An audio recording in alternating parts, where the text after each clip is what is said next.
పర్యవసానం ఆన్లైన్లో జోదాల్ని విపరీతంగా ప్రవేశపెడుతూ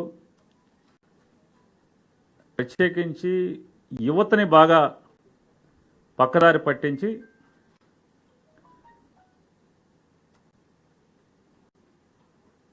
తద్వారా మోసాలు చేస్తున్నటువంటి అనేక సంస్థలు కథనాలను మనం ఈరోజు పత్రికల్లో టీవీల్లో అన్నీ మనం ఎన్నో చూస్తున్నాం. దానికి స్పందించినటువంటి రాష్ట్ర ముఖ్యమంత్రి జగన్మోహన్ రెడ్డి గారు ఆన్లైన్లో రమ్మీ, పోకర్ లాంటి జూద క్రీడలన్నింటినీ కూడా నిషేధించడం జరిగింది.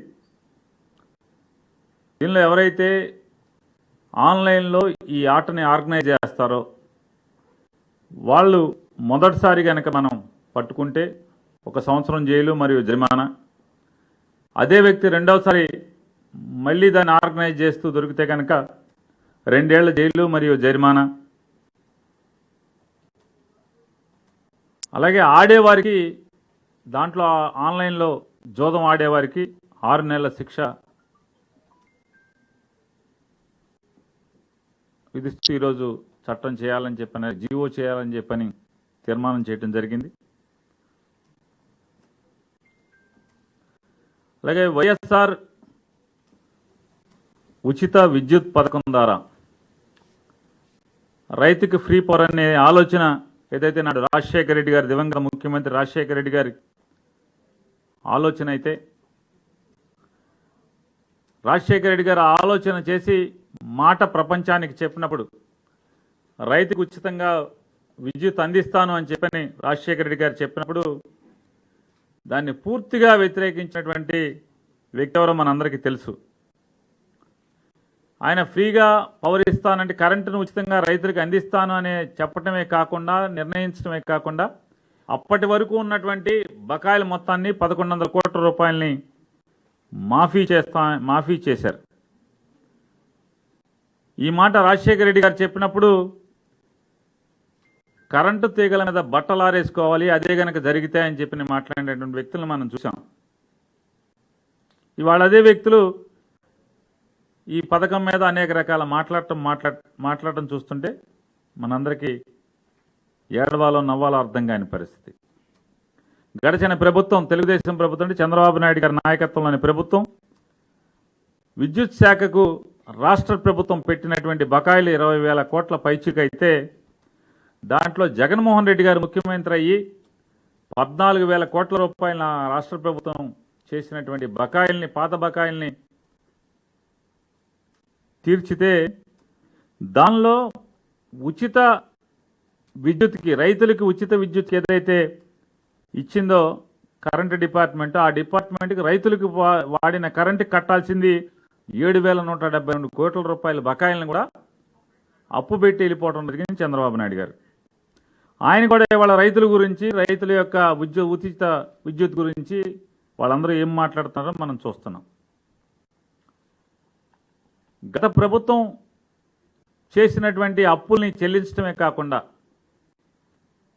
అంటే ఆ చెల్లించి వదిలేసి వెళ్ళిపోతే దాన్ని తీర్చడం అనేదే కాకుండా ఈ ప్రభుత్వం పగటిపూట 9 గంటల నాణ్యమైన విద్యుత్ని సరఫరా చేయాలని కూడా జగన్ గారి ప్రభుత్వం ఎన్నికల ముందు చెప్పిన మాట, ఆ మాట నిలబెట్టుకుందామని చెప్పని ఒకసారి కరెంటు డిపార్ట్మెంట్లోకి వెళ్తే మరి నాకు ముందు చూపు ఉంది ప్రపంచంలో అందరికన్నా, మాటలు కోటలు దాటించేటువంటి గత పాలకులు తీరు చూస్తే ఆశ్చర్యం వేసింది. ఈ ప్రభుత్వానికి 40% పైబడి రాష్ట్రంలో ఉన్నటువంటి విద్యుత్ ఫీడర్లో 40% పైబడి 9 గంటల కరెంట్ ఇవ్వడానికి అవకాశం లేనటువంటి వ్యవస్థ ఈ ప్రభుత్వం వచ్చేప్పటికీ కరెంటు డిపార్ట్మెంట్లో ఉంది. డిస్కంలోను, ట్రాన్స్కాంలోను 9 గంటల కరెంట్ ఇవ్వడానికి అవకాశం లేని పరిస్థితి ఉంది. ఆ స్థితి నుంచి జగన్మోహన్ రెడ్డి గారి ప్రభుత్వం 1,700 కోట్ల రూపాయలని కేటాయింపులు చేసి ఆ డబ్బుల్ని విద్యుత్ శాఖకి ఇచ్చి నిరంతరం అంటే దాన్ని డెవలప్మెంట్ ఖర్చు పెడుతూ, సబ్స్టేషన్లు కడుతూ, ట్రాన్స్ఫార్మర్లను ఏర్పాటు చేస్తూ, ఇట్లాంటివన్నీ చేసుకుంటూ రాబోయే రబీ పంట దగ్గర నుంచి కూడా 100కి 100% ఇప్పటికీ 90%కి చేరుకున్నాం. 100కి 100% పగటిపూట 9 గంటలు నిరంతరాయమైనటువంటి నాణ్యమైన కరెంటుని రైతులకు ఉచితంగా అందించేదానికి ఈ ప్రభుత్వం అన్ని రకాల ఏర్పాట్లను చేసుకుంటూ జరిగింది. ఈ వైఎస్ఆర్ రైతు ఉచిత విద్యుత్ పథకంలో కొత్తగా జగన్మోహన్ రెడ్డి గారి ప్రభుత్వం ఆలోచన చేసిన మేరకు రైతులందరికీ కూడా మీటర్ పెట్టాలి. ఎంత అయితే వాడతారో దాన్ని ప్రతి పైసాని రైతు అకౌంట్లో జమ చేయాలి. రైతు కరెంటు డిపార్ట్మెంట్కి పే చేయాలి. రేపు ఎక్కడన్నా తప్పు వస్తే కరెంటు డిపార్ట్మెంట్ని నిలదీసేటువంటి హక్కు వారికి మానసికంగా కల్పించబడాలి. ఇవాళ ఏంటంటే రైతులు మేము ఎవరో డబ్బులు కడుతున్నారు, ప్రభుత్వం ఏదో కొడుతుంది, ఫ్రీగా ఇస్తుందని మాట్లాడే పరిస్థితి కాకుండా నేను డబ్బులు కడుతున్నాను కాబట్టి నాకెందుకు కరెంట్ ఇవ్వు అని చెప్పని గట్టిగా రైతుకు నిలదీసే హక్కు రావటమే కాకుండా డిస్కమ్ల కంటే కరెంటు డిపార్ట్మెంట్కి కూడా రైతు దగ్గర డబ్బు తీసుకున్నందుకు నాణ్యమైన కరెంట్ ఇచ్చే బాధ్యత కూడా వారి మీద అకౌంటబిలిటీ కూడా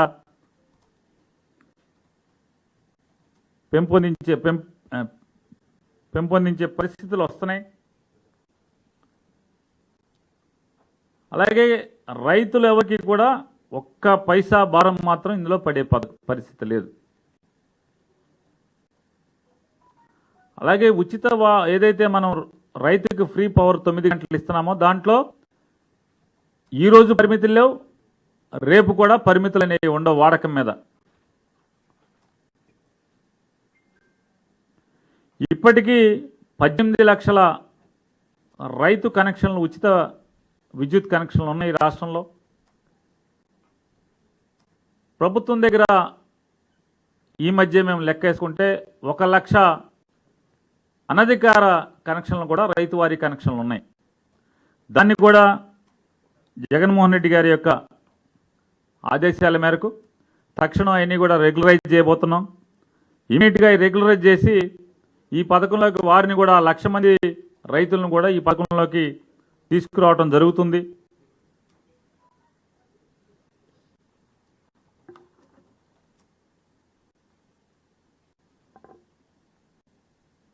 ఇది అంటే రైతుకి స్థైర్యాన్ని కల్పించడం. నేను ఊరికే వాడుకోవట్లేదు, నా అకౌంట్లో జగన్ ప్రభుత్వం డబ్బులు వేస్తుంది, ఆ డబ్బులతో నేను కరెంటు కడుతున్నాను కాబట్టి నాకు నాణ్యమైన కరెంటు కావాలి, ఎందుకు ఇవ్వవని డిమాండ్ చేసే ఆత్మస్థైర్యం పెంపొందుతుంది.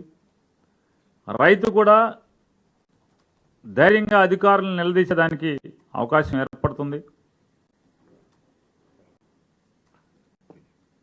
అలాగే ప్రభుత్వం మీద కూడా భారం తగ్గించుకుంటాకి ఏదైతే రైతుకు ఉచిత విద్యుత్ ఇచ్చేదానికి ఆ భారం ఇప్పటికీ ప్రభుత్వం మీద 8,300 పైచీలకు ప్రభుత్వం వెచ్చిస్తుంది. ఈ పగటిపూట ఉచిత విద్యుత్ రైతుకి ఏదైతే ఇస్తానో దానికోసం 8,000 కోట్లు పైబడి ప్రభుత్వం భరిస్తుంది. ఇది రాబోయే రోజులు ఇంకా పెరిగేదానికి కూడా అవకాశం ఉంది. ఎందుకంటే ప్రతి సంవత్సరం కొత్తగా రైతులు వస్తుంటారు, కొత్త కనెక్షన్లు ఇస్తుంటాం. అందుకోసం అని చెప్పినే జగన్మోహన్ రెడ్డి గారి ప్రభుత్వం 10,000 మెగావాట్ల సోలార్ విద్యుత్ని ఏర్పాటు చేసి భవిష్యత్తులో ఎప్పటికీ కూడా ప్రభుత్వం మీద భారం తగ్గుతూ రైతు మీద కూడా ఎక్కడ భారం ఉండకుండా ఉండటం కోసం ఇవాళ ట్రాన్స్మిషన్ లాసులు కానీ డిస్కమ్ లాసులు కానీ అన్నీ కలుపుకుంటే ₹6 పైబడి ₹6.70 అంత యూనిట్ ఖర్చు అవుతుంది. అది భారం ఇవ్వకుండా ఆ భారాన్ని తగ్గించడం కోసం ఈ 10,000 మెగావాట్ల సోలార్ విద్యుత్ పార్క్ ఏర్పాటు చేయడం వల్ల ప్రభుత్వమే తద్వారా దీన్ని ₹2.50 లోపే విద్యుత్ ఉత్పత్తి యూనిట్ రేటును తీసుకురావడం ద్వారా సాధ్యమవుతుంది. తద్వారా ప్రభుత్వం మీద భారం తగ్గుతుంది. రైతుకు ఏ ప్రభుత్వం ఉన్నా కూడా ఉచితంగా 9 గంటల నిరంతరాయ నాణ్యమైనటువంటి విద్యుత్ని అందించడానికి ఇవాళ మేముండొచ్చు, తర్వాత రాబోయే తరాల్లో ఏ ప్రభుత్వం వచ్చి ఎవరు వచ్చినా కూడా సులువుగా ఉంటుందనేటువంటి ముందు చూపుతో జగన్మోహన్ రెడ్డి గారు ఈ కార్యక్రమాన్ని కూడా చేపట్టడం జరుగుతుంది. అలాగే భూమి కౌలుకి ఇచ్చినా కూడా ఎవరన్నా రైతు కనుక కౌలుకి ఇచ్చినా కూడా ఈ ఉచిత విద్యుత్ వ్యవసాయానికి ఉచిత విద్యుత్ పథకం అమలవుతుంది. ఇవాళ ప్రతి రైతు మీద సరాసరి 48,000 రూపాయలని ఈ ఉచిత విద్యుత్కి ప్రభుత్వం ఖర్చు భరిస్తుంది. ఈ రాష్ట్రంలో ఉన్నటువంటి ఈ 18 లక్షలే కాకుండా మరొక 1 లక్ష అనధికార కనెక్షన్లు ఉన్నటువంటి వాళ్ళని రెగ్యులరైజ్ చేస్తున్నాము కొద్ది రోజుల్లోనే. ఈ 19 లక్షల మంది రైతాంగం ఒక్క రైతు నోట్లోంచి కూడా నాది పవర్ డిస్కనెక్ట్ అయింది అనే ఒక మాట కూడా రానివ్వకుండా ఈ ప్రభుత్వం చూసుకుంటుంది. అలాగే విద్యుత్ బకాయిల చెల్లింపు ఏదైతే ఫీజు చెల్లింపులు ఏదైతే ఉన్నా చెల్లింపుల యొక్క బాధ్యత మొత్తం కూడా జగన్మోహన్ రెడ్డి గారి ప్రభుత్వం బాధ్యత తీసుకుంటుంది. దాదాపుగా ఈ బాధ్యత సంవత్సరానికి సాలిన 8,300 కోట్ల రూపాయల పైబడే జగన్మోహన్ రెడ్డి గారి ప్రభుత్వం రైతుల యొక్క ఉచిత విద్యుత్కి అయ్యేటువంటి భారాన్ని బాధ్యతగా తీసుకుంటుంది. ఈ పథకాన్ని పైలట్ ప్రాజెక్టుగా శ్రీకాకుళం జిల్లాలో చేపట్టానికి ప్రభుత్వం నిర్ణయం తీసుకుంది. వచ్చే ఏప్రిల్ 2021 నుండి రాష్ట్ర వ్యాప్తంగా ఈ వైఎస్ఆర్ ఉచిత విద్యుత్ పథకాన్ని రైతు అకౌంట్లో డబ్బు జమ చేసి రైతు ద్వారా విద్యుత్ బకాయిలు విద్యుత్ ఫీజులను చెల్లించేదానికి, కరెంటు ఖర్చుల్ని చెల్లించేదానికి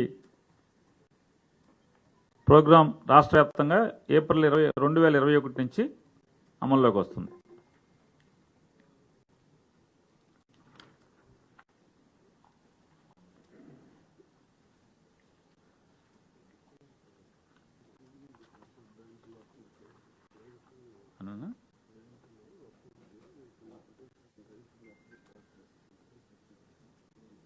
బ్యాంకులో అదంటారు. అంటే డిప్యూటీ సీఎం గారు చెప్పేది ఏంటంటే రైతులు మాకు బ్యాంకులో అప్పులు ఉంటే కనుక బ్యాంకు వాడు పట్టేసుకుంటాడు కదా అంటున్నారు. లేదు, బ్యాంకరు అంటే రాష్ట్రంలో ఉన్నటువంటి అన్ని బ్యాంకులు, రాష్ట్ర ప్రభుత్వం, అలాగే రైతులు తరపున వీళ్ళందరినీ కలిసి ఒక ఎస్క్రో అకౌంట్ సపరేట్గా ఒకటి తీసుకుంటున్నారు. ఆ అకౌంట్లు ఏది కూడా రైతు దగ్గర రైతునే ఇమ్మని చెప్తున్న అకౌంట్ని అదంతా కూడా విద్యుత్ శాఖ తొందరలో అది పైలట్, అందుకే పైలట్ ప్రాజెక్టులు తీసుకుని ఏప్రిల్ చేస్తాం. ఆ కరెంట్ అకౌంట్ అది ఆ డబ్బులు బ్యాంక్ అకౌంట్ ఎవరు కూడా డబ్బులు ముట్టుకునే అధికారం ఎవరికి ఉండదు. అది కేవలం ఉచిత వ్యవసాయానికి కట్టాల్సినటువంటి విద్యుత్ బకాయిలను కట్టాకి తప్పితే మరొక దానికి దాంట్లో ముట్టుకుంటానికి అవకాశం లేకుండా కూడా అకౌంట్ ఏర్పాటు చేయడం జరుగుతుంది.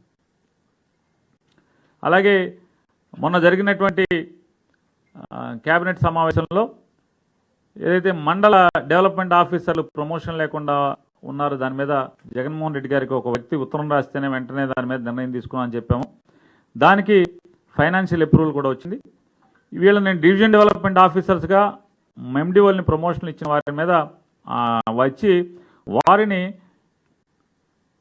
జాయింట్ కలెక్టర్ డెవలప్మెంట్ ఏదైతే ఉన్నారో సచివాలయాలు కానీ సంక్షేమ కార్యక్రమాలు కానీ అభివృద్ధి కానీ చూసేటువంటి జాయింట్ కలెక్టర్ పర్యవేక్షణలో వీరందరూ కూడా పనిచేస్తారు. వీరు డివిజన్ స్థాయిలో పనిచేసేటువంటి పోస్ట్ని ఎండిఓలకి ప్రమోషన్ ఇవ్వడం ద్వారా దీన్ని ఫైనాన్స్ క్లియరెన్స్ కూడా రావడండి. మళ్ళీ మరొకసారి క్యాబినెట్ ఫైనాన్స్ క్లియరెన్స్ అయిన తర్వాత కూడా అప్రూవ్ చేయడం జరిగింది. అలాగే ఏపీ స్టేట్ డెవలప్మెంట్ కార్పొరేషన్ అనే ఒక కార్పొరేషన్ని ఏర్పాటు చేసి రాష్ట్రంలోని ప్రభుత్వానికి ప్రత్యేక ప్రాధాన్యత ఉన్నటువంటి పథకాలైనటువంటి నాడు నేడు మనబడి, నాడు నేడు వైద్యం, చేయూత, ఆసరా, అమ్మఒడి, రైతు భరోసా ఈ 6 కార్యక్రమాలకి సంబంధించి ప్లానింగు, ఫండింగు, ఫైనాన్సింగు అంటే దానికి కావలసినటువంటి ప్రణాళిక, నిధుల అందజేయటం, నిధులు ఎక్కడి నుంచి తీసుకురావాలి, ఇట్లాంటి అన్నీ కూడా సమకూర్చడానికి ఏపీ స్టేట్ డెవలప్మెంట్ కార్పొరేషన్ అని చెప్పిన ఒక కార్పొరేషన్ని ఫైనాన్స్ డిపార్ట్మెంట్తో ఏర్పాటు చేయడానికి కూడా ప్రభుత్వం నిర్ణయించడం జరిగింది. అలాగే ప్రకాశం బ్యారేజీ, విజయవాడలో ఉన్నటువంటి ప్రకాశం బ్యారేజీకి దిగువన మరో 2 బ్యారేజీలు నిర్మించాలని చెప్పని సుమారుగా ఒక్కొక్కటి 3 టీఎంసీల నిల్వ సామర్థ్యం ఉన్నటువంటి ఈ బ్యారేజీల వల్ల బ్యారేజీల నిర్మాణం కృష్ణా జిల్లా పెనమలూరు మండలం చోడవరానికి ఇటుపక్క, అలాగే మంగళగిరి మండలం రామచంద్రాపురం అటుపక్క ఈ బ్యారేజ్ నిర్మాణం జరుగుతుంది. 1215 కోట్ల రూపాయలు వెచ్చించి ఈ బ్యారేజ్ నిర్మాణం జరుగుతుంది.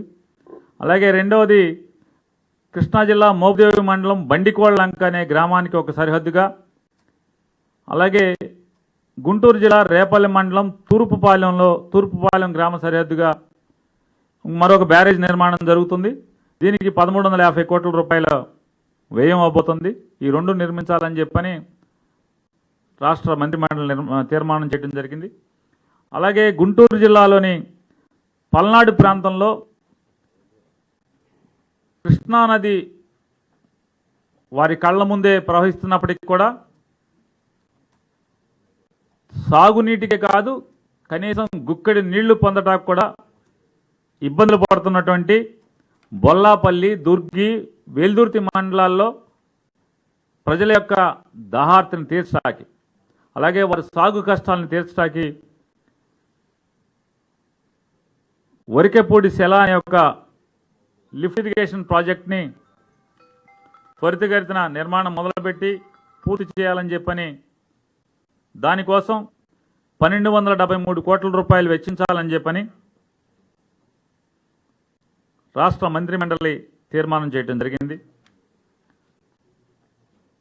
అలాగే వెనుకబాటుకి ఆలవాలమైన ఉన్నటువంటి ఉత్తరాంధ్ర ప్రాంతంలో వారి సాగునీరు, తాగునీరు అవసరాలు తీర్చడం కోసం ప్రత్యేకించి విశాఖపట్నం, అలాగే విజయనగరం, శ్రీకాకుళం ఈ 3 జిల్లాల్లోని మెట్ట ప్రాంతాల్లో 8 లక్షల ఎకరాలకు నీరు అందించడమే కాకుండా ఆ ప్రాంతాల్లోని జిల్లా వాసులకి సాగునీరు అందించడం కోసం 15,389 కోట్ల రూపాయలతో బాబు జగజ్జీవన్ రామ్ ఉత్తరాంధ్ర సుజల శ్రమతి కార్యక్రమాన్ని చేపట్టాలని కూడా మంత్రిమండలి తీర్మానం చేయడం జరిగింది.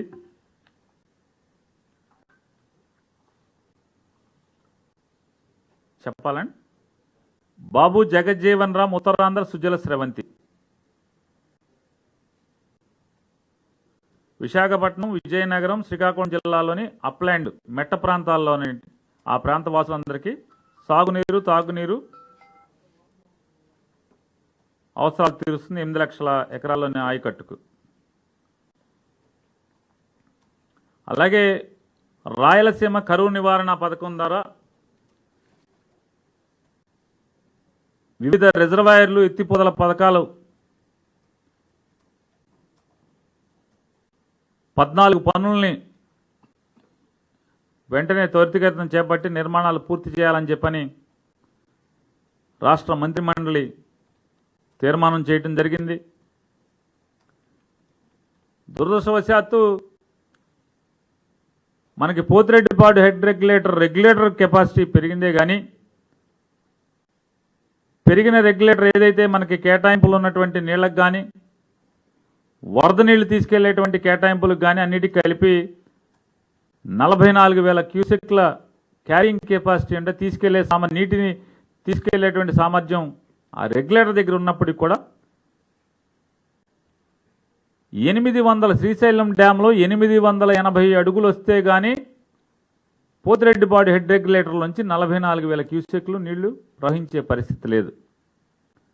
854 అడుగుల్లో పోతిరెడ్డిపాడు హెడ్ రెగ్యులేటర్ నుంచి నీళ్లు వెళ్లాలంటే 7,000 క్యూసెక్లు మాత్రమే వెళ్లేటువంటి అవకాశం. ఇక 841 అడుగులు ఉంటే కనుక అసలు ఆ చుక్క నీళ్లు కూడా పోతిరెడ్డిపాడు హెడ్ రెగ్యులేటర్లోకి నీళ్లు వెళ్లే పరిస్థితి లేదు. మరి అది అదృష్టమో దురదృష్టమో తెలియదు కానీ తెలంగాణలో ఉన్నటువంటి దాదాపు అన్ని స్కీములకు కూడా 800 అడుగుల దగ్గర నుంచే వారి స్కీములన్నీ కూడా పనిచేస్తున్నాయి. దాని కొరకే ఈ రాయలసీమలో ఉన్నటువంటి సాగునీటి కష్టాలన్నింటినీ కూడా పోగొట్టడం కోసం రిజర్వాయర్లు ఎత్తిపోతల పథకాలు కానీ అలాగే కాలువలు వెడల్పు చేయడం కానీ ఇట్లాంటి 14 పనుల్ని చేపట్టడానికి వెంటనే అనుమతులు మంజూరు చేస్తూ రాష్ట్ర ప్రభుత్వం తీర్మానం చేయడం జరిగింది. తెలంగాణకు ఉన్నటువంటి విద్యుత్ ఉత్పత్తికి అయితే 796 అడుగుల నుండే విద్యుత్ ఉత్పత్తి స్టార్ట్ చేసుకోవచ్చు, వాళ్ళు ప్రారంభించవచ్చు. కానీ మనకట్లా అసలు ఆంధ్రాకి ఆ పరిస్థితులు లేనన్న పరిస్థితులు ఉన్నాయి. అయినప్పటికీ కూడా రాయలసీమ కరువును నివారించాలనే ఒక దృఢ సంకల్పంతో ఈ ప్రభుత్వం ఈ పనులు త్వరితగతిన చేపట్టాలని చెప్పని తీర్మానం చేయడం జరిగింది.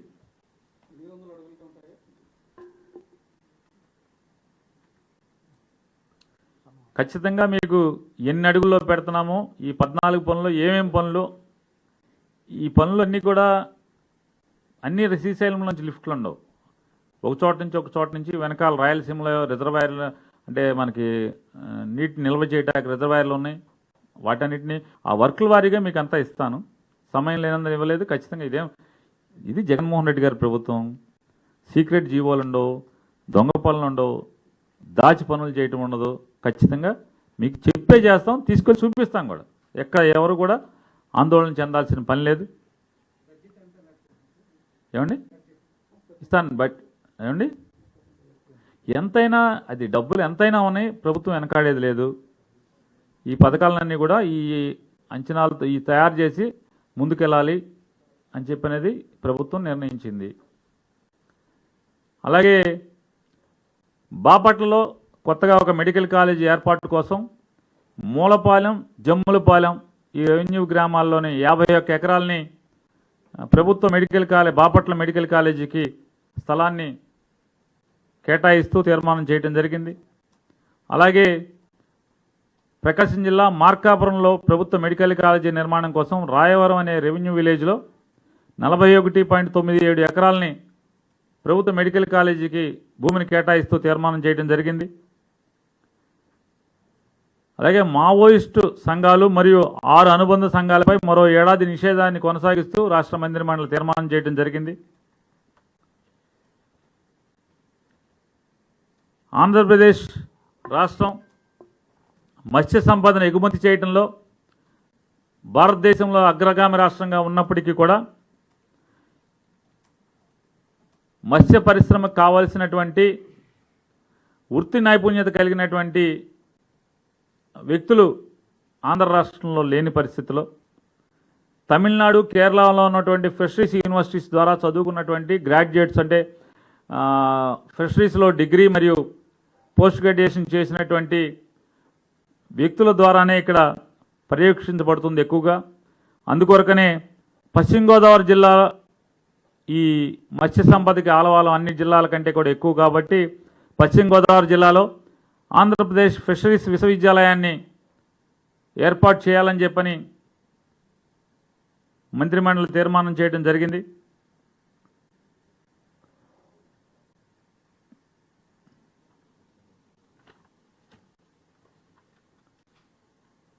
ఈ ధన్యవాదాలు మీ అందరికీ. థ్యాంక్ యూ అండి.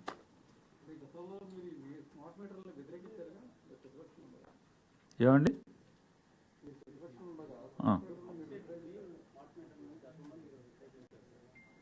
స్మార్ట్ మీటర్లు, ఇందులో స్మార్ట్ మీటర్లు ఈ మీటర్లు అని కాదు. అక్కడ ఎంత ఎంచుకుంటున్నామో ఇది ఒక రిఫార్మ్. ఇది ఎంత ఎంచుకుంటున్నామో ప్రభుత్వాన్ని మీరు ఒకటే మమ్మల్ని ప్రశ్నించండి, నిలదీయండి. ఈ పథకం గాలికెత్తుతున్నారా, ఈ పథకం ఎత్తేస్తున్నారా అని చెప్పి నిలదీయండి. ఈ పథకం రైతు ఒక్క పైసా చెల్లించాల్సిన పని లేదు. ఇప్పటికీ 18 లక్షల మంది విద్యుత్ కనెక్షన్లు ఉన్నాయి, రైతులకు ఫ్రీ పవర్ ఇచ్చేయి. మరొక 1 లక్ష అనధికార కనెక్షన్లు ఉన్నాయి, వాటిని కూడా ఇమీడియట్గా రెగ్యులరైజ్ చేయమని సీఎం గారు చెప్పారు. మొత్తం ఈ ఆ రెగ్యులరైజ్ చేయబోయేటువంటి ఆ 1 లక్ష కనెక్షన్లతో పాటుగా ప్రతి సంవత్సరం కూడా కొత్త అప్లికేషన్స్ పెట్టుకున్నాయన్ని కూడా కొత్తవి మంజూరు చేయడం జరుగుతుంది. ఒక్క పైసా రైతు కట్టాల్సిన పని లేదు. డిస్కనెక్షన్ అవ్వదు. ఏ రైతు విద్యుత్ కనెక్షన్ కూడా ఒక్కరోజు కూడా డిస్కనెక్ట్ చేసేటువంటి అవకాశం లేకుండా ప్రభుత్వం నిర్ణయం తీసుకుంది.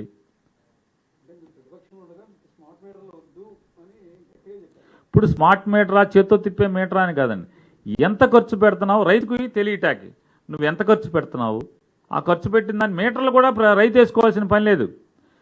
ఆ పొలంలో బిగించేటువంటి మోటార్కి బిగించేటువంటి విద్యుత్ మీటర్ కూడా డిస్ట్రిబ్యూషన్ కంపెనీయే వారి సొంత ఖర్చులతో భరిస్తుంది. ఏదండి స్మార్ట్ మీటర్లు దాదాపుగా 19 లక్షల మీటర్లకి ఎంత అవుద్దో వారి డిస్కం భరిస్తుందండి. డిస్కం భరించాలి. కరెంటు మీటర్ ఎంత తిరిగితే ప్రతి బిల్లు ప్రతి పైసా రాష్ట్ర ప్రభుత్వం ప్రతి నెల టెన్షన్గా రైతు ఎస్క్రో అకౌంట్లో జమ చేయాలి. రైతు అకౌంట్లోంచి కరెంటు డిపార్ట్మెంట్కి చెల్లింపులు జరుగుతాయి.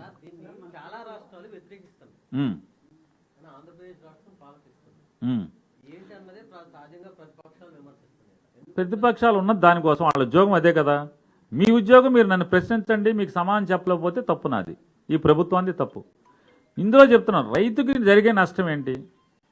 రైతుకి ఒక్క పైసా రైతు కట్టాల్సిన పని లేదు, ఒక్క క్షణం కూడా ఫీజు పీకే పరిస్థితి లేదు. ప్రభుత్వంది గ్యారంటీ, ఫీజు బిల్లు మాది గ్యారంటీ అని ఇస్తున్నాము. ప్రభుత్వం కరెంట్ డిపార్ట్మెంటు ఇద్దరు ఒప్పందం అవుతున్నాం. ప్రభుత్వానికి పూర్తి బాధ్యత. పవర్ ఎంత అయితే ప్రతి నెల ఇవాళ మేము ఏదైతే పెన్షన్లు ప్రతి నెల 1వ తారీఖు 31వ తారీఖు పెన్షన్లు ఇవ్వడానికి తెల్లారుజామున 5ంటికి ఎట్లా వెళ్ళేప్పుడు 31వ తారీఖు డబ్బులు పొద్దున్నే ఎలా అయితే డబ్బులు జమ చేస్తున్నామో 1500 కోట్ల రూపాయలని ప్రతి నెల 31వ తారీఖున ఆర్బీఐ ద్వారా సచివాలయ అకౌంట్లో జమ చేస్తున్నాం.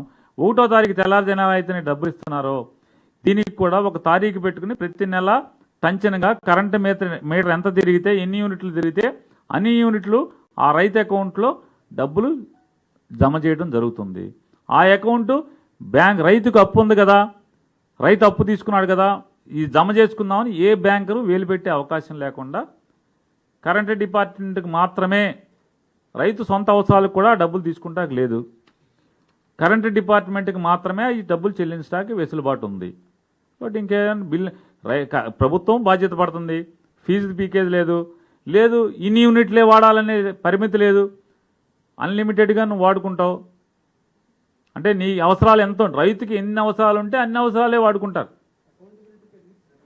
రైతుకే అంటే నేను ఇంత కాలుస్తున్నానంటే నేను కూడా తప్పుడుగా కాలుస్తున్నాను, లేకపోతే నేను డబ్బులు కడతాను కాబట్టి ఏమైనా నాకు కరెంట్ ఎందుకు ఆగింది, నువ్వు వెంటనే వచ్చి ఫీజు ఎందుకు వేయలేదు, లేకపోతే ఇట్లాంటి దమ్ముగా నిలదీయటానికి అతనికి కూడా ఆత్మస్థైర్యం పెరుగుతుంది. ఇది ఒక రిఫార్మ్ తప్పితే ఇందులో తప్పేముందనేది ఒకసారి నన్ను నిలదీయమంటున్నాను. నేను మీకు సమాధానం అంటే ఈ ప్రభుత్వం తరపున నేను సమాధానం చెప్పలేకపోతే ఖచ్చితంగా మేము దోషిగా నిలబడతాం. మీటర్ పెట్టడానికి దాదాపు 7,000 కోట్లు ఖర్చు అవుతుందని ప్రభుత్వం చెబుతుంది. అంటే డిస్కమ్ తరపున పవర్ సెక్రటరీ గారు చెబుతున్నారు.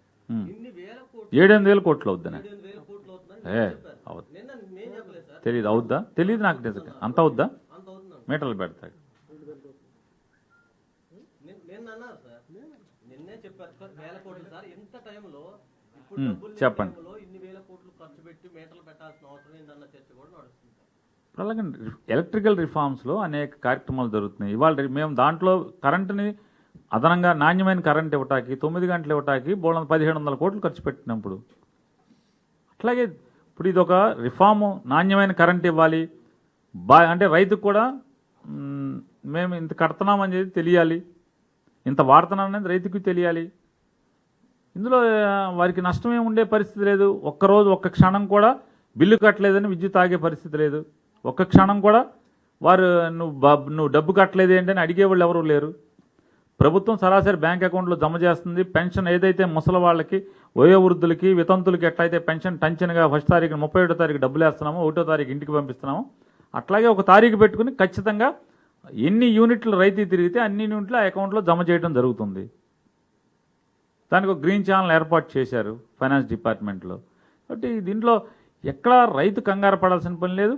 రైతు తరపున ఎవరినైతే రైతు సంక్షేమం పట్ల మీలాంటి పెద్దలు ఎవరైతే ఆలోచిస్తూ ఉంటారో, రైతు బాగుండాలని కోరుకుంటూ ఉంటారో మీరు కూడా కంగారు పడాల్సిన పని లేదని చెప్తున్నాను.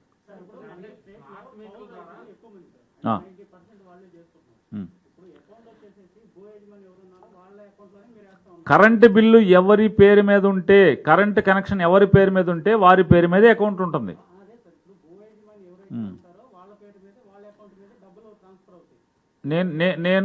నేను భూ యజమాని అండి.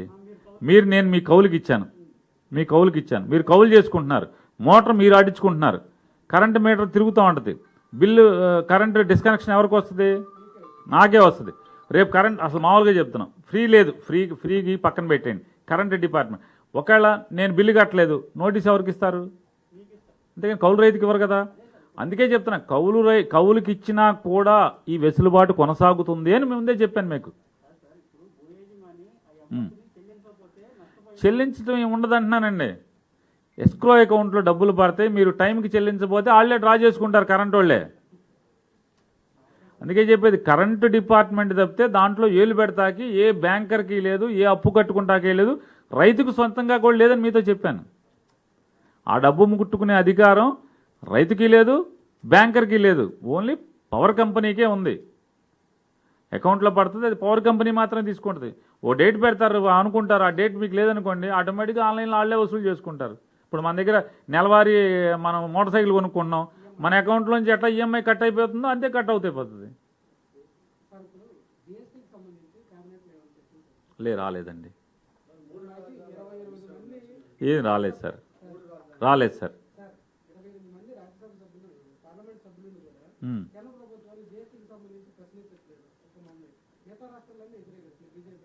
అది వ్యతిరేకించలేదని ఎందుకు అనుకుంటారు మీరు? ప్రశ్నించే ఇప్పుడు బాణీలు రకరకాలుగా ఉంటాయి. మేము వ్యతిరేకించట్లేదని మేము వ్యతిరేకించినట్లో భారీగా మా గొంతు మోడీ గారికి, కేంద్ర ప్రభుత్వానికి గట్టిగా వినిపించాల్సిన సబ్జెక్టులో మేము వినిపిస్తానన్నాం. లేదు అలా కాకుండా దాన్ని అంటే లాబింగ్ ద్వారా చెప్పాలి, మేము ఫైనాన్స్ మినిస్టర్కి చెప్పాలి, ఇంకోళ్ళకి చెప్పాలంటే అది చెప్తున్నాం.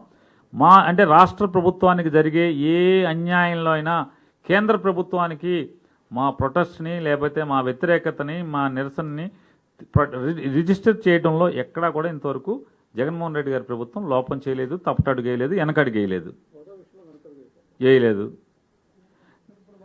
ప్రమాణ స్వీకారం చేయకముందే జగన్మోహన్ రెడ్డి గారు చెప్పాడు, మన రాష్ట్రానికి దరిద్రం, మోడీ గారికి బోలని సీట్లు వచ్చినాయని చెప్పాడు.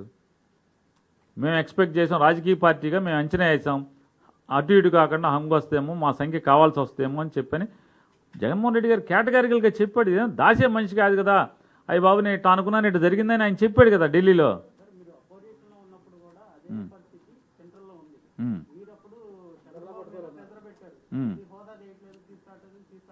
మేము పార్ట్నర్ కాదు కదా, చంద్రబాబు నాయుడు గారు పార్ట్నర్ కదా, ఇద్దరు కలిసి తెస్తామన్నారు కదా.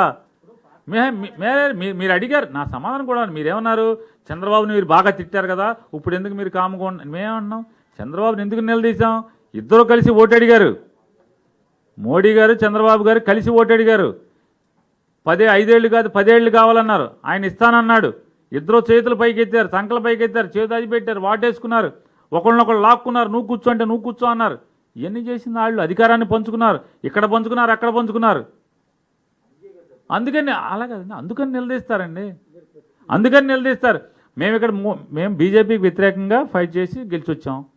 బీజేపీ మాకు ప్రధాన శత్రువే, మాకు కామన్ శత్రువే, టీడీపీ కామన్ శత్రువే, జనసేన కామన్ శత్రువే, కేఏ పాల్ మా కామన్ శత్రువే, అందరూ కూడా రాజకీయంగా మాకు కామన్ శత్రువులే. అరే గల్లా పట్టుకోవటం అంటే చంద్రబాబు గారు లాగా మోడీ చొక్కా పట్టుకున్నట్ట, లేకపోతే మీ ఆవిడ ఏది, నాకు మా ఆవిడ ఉంది, నీకు మీ ఆవిడ లేదు, నీ కొడుకున్నాడు, నాకు కొడుకున్నాడు, నీ కొడుకు లేదు, అయ్యి అనలేదనే కాదు. అంటే కాదు, ఏంటి చొక్కా పట్టుకోవటం? చొక్కా పట్టుకోవటం ఉంటుందా? ఒక ప్రధానమంత్రిని, ఒక ముఖ్యమంత్రి చొక్కా పట్టుకుంటాడా? అనలేదే, చొక్కా పట్టుకోమని అనలేదే, నిలదీయమని చెప్పారు, ప్రశ్నించమని చెప్పారు. కలిసి కాపురం చేస్తున్నారు, మీరు అధికారాన్ని పంచుకుంటున్నారు, మొత్తుగా